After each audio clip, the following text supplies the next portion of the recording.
Hi everyone, welcome back to my channel. I'm Huck. Today I am doing a review for Foundryside by Robert Jackson Bennett. So this is the first book in the Founders series or trilogy. I'm not sure if it's going to be a trilogy or a series. But this is a adult high fantasy, but it takes place in this world that is controlled by these merchant houses, and they kind of have, they're almost like their own little city-states.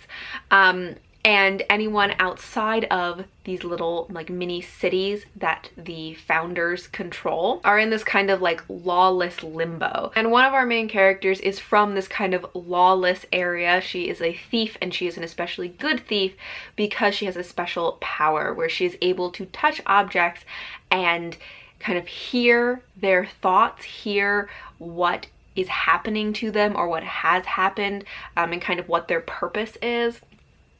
And so that allows her to know like if there's someone on the other side of a door or what's on the inside of a safe, or things like that. And she is hired to steal a mysterious object, and when she does steal it, it gets her kind of in over her head. It kind of throws her into this whole conspiracy that she did not know existed, and now she is involved in.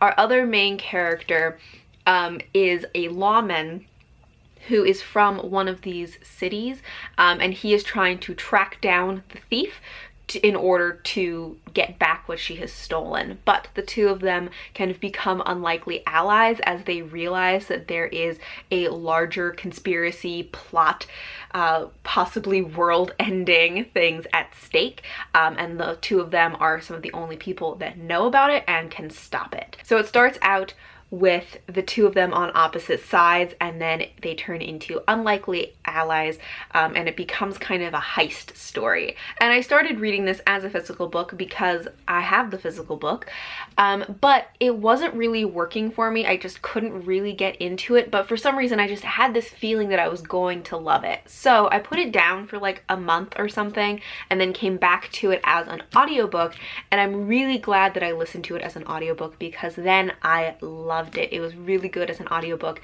and I really ended up loving this story.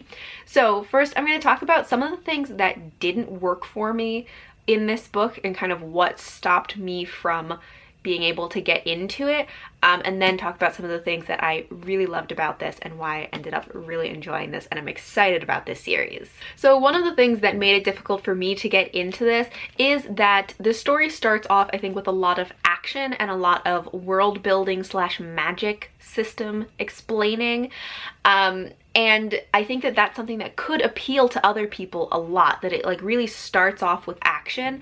But for me, I'm much more of a character focused reader, and so when there's all of this action happening and I don't really know the characters, I'm not attached to them, I don't care about any of the action, because to me, I'm like, why do I care what these characters are doing? I don't know them.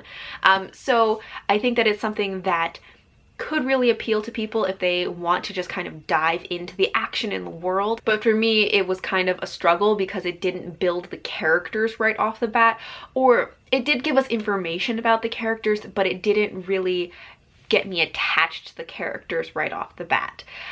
The other thing that I found difficult about this was just the writing style, and again, this is very like personal preference, because I don't think that it is poorly written. I just think it's a type of writing style that really did not work for me. I also didn't like the way the dialogue was written in this. It just felt very awkward to read it. And there's a character in this named Clef who, in my head when I was reading his parts, his voice sounded like Rocket from Guardians of the Galaxy, which was just kind of odd to me. I don't know why. I guess maybe it was something about the way that he spoke that reminded me of Rocket. I do think that something that could bog people down in the writing is the way that the magic system is explained. I think the magic system is really interesting and it's very well explained, but there were times where it felt like it was explained and re-explained and over-explained, and it just was like there were a lot of details that you needed to know and understand because the magic system does these kind of like logical backbends, but I think that that was something that could definitely bog people down and bogged me down a little bit while I was trying to physically read it. But as I said, once I got into the audiobook, I think a lot of that just was kind of fixed for me, because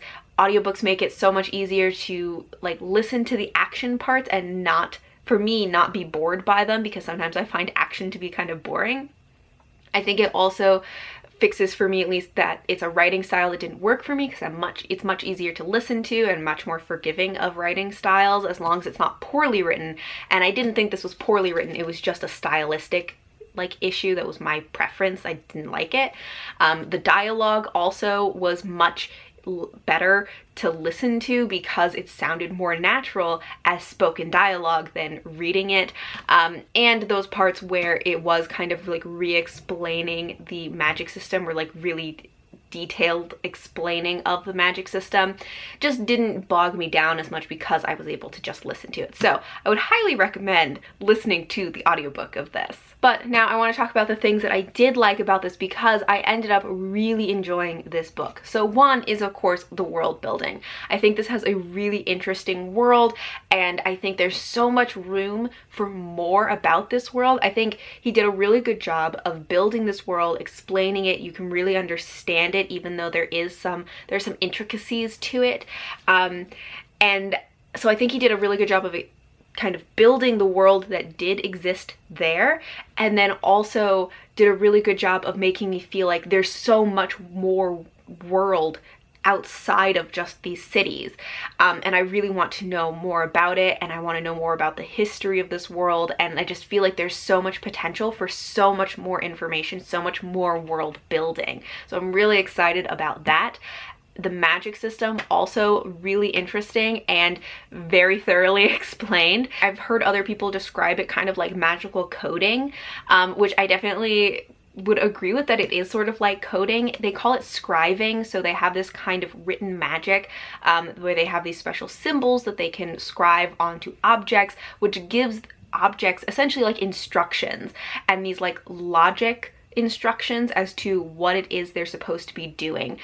So like they'll put on weapons, they'll write things to convince a weapon that they have been falling for like hundreds of feet, so that when somebody swings a sword, it's not just the power of that person's arm swinging the sword, it is all of the power of, like, if this was a sword being pulled by gravity for 100-foot drop or something, it has all of this power behind it. So it's things like that. So it's kind of like trying to logically convince objects to behave in certain ways, which is really cool. And it also has some instances where it kind of creates almost like magical AI, which was really interesting also. So I really enjoyed the magic system in this. Now, I mentioned that in this book it started off with a lot of action and not as much about the characters, but in the second half of the book we do get more about the characters and more about kind of their backstories and just like who they are, what their experiences have been. And I definitely got more attached to those characters. And I really enjoyed the second half of the book a lot more than the first half.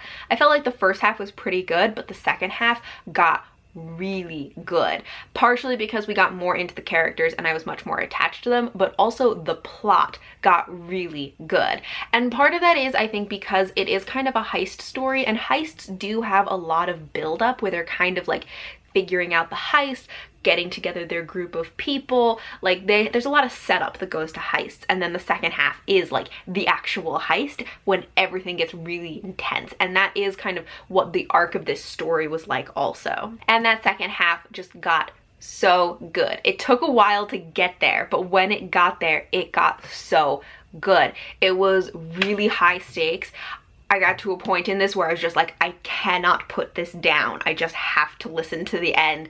And there were times where I was listening and I was just like, this cannot be happening. Like, of all the things that could possibly happen, this is the worst possible thing. Like, it was just, it got so intense towards the end and I absolutely loved it.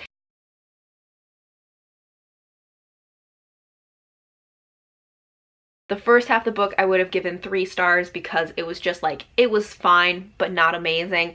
Second half of the book was probably 5 stars. It was so good. So overall, I gave this book 4 stars. It was nice, like, in the middle between the two. And I'm really excited for the rest of this series. I think that the series is only going to get better as we learn more about this magic system, these characters, this world. I really want to know more about this world.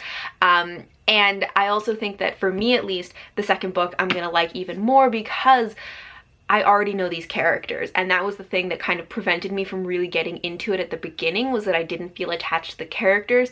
But now I already know these characters, and so I can just dive right into the second book and already be invested in it. So I'm really excited for that. Also, again, I highly recommend the audiobook. It's really good as an audiobook. I'm going to be listening to this whole series that way. I probably will be getting the physical books as well, just because for books that I really love, I love to have the physical book. And also the series has beautiful covers. I love this cover. But I'm probably going to be listening to this whole series as audiobooks. And as I said, I gave this 4 out of 5 stars. I loved it. So that is all for my review of Foundryside by Robert Jackson Bennett. Thank you all for watching, and until next time, bye!